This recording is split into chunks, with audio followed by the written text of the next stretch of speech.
Hinarang sa checkpoint ng Task Force Davao sa Kalinan, Davao City ang pickup truck na may sakay na 5 tao kahapon ng umaga matapos makitaan ng baril. Nang inspeksyonin ang sasakyan, nakita sa loob ang 2 pang baril, mga bala at 2 granada. Very strict in their implementation ng search and inspection, whether without yung COMELEC gun ban, no? Even without yung martial law. So nadagdagan pa ng martial law, COMELEC gun ban, so mas lalo nang ini-implement ng ating mga tropa yung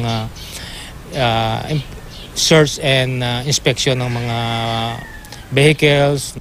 Kinilala ang masakay na sina Analisa Halapon, kagawad ng barangay Mahunghong sa Magpet, Cotabato.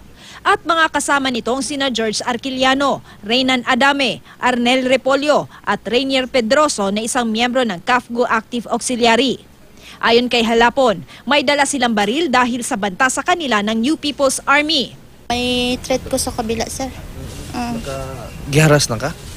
Naransak na among barangay dati, sir. Tapos pag ransak sa among barangay sa una, nagundang ko og monthly sa NPA.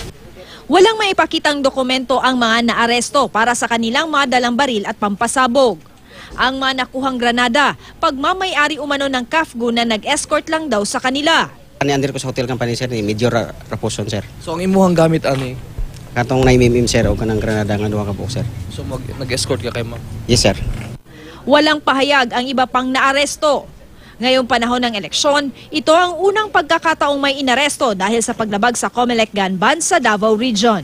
If ever na yung ating mga, kasi allegedly may threat sa dito sa barangay councilor, ang karama natin is ina-allowed naman ng COMELEC na magkaroon ng security as long as na it will be approved by the COMELEC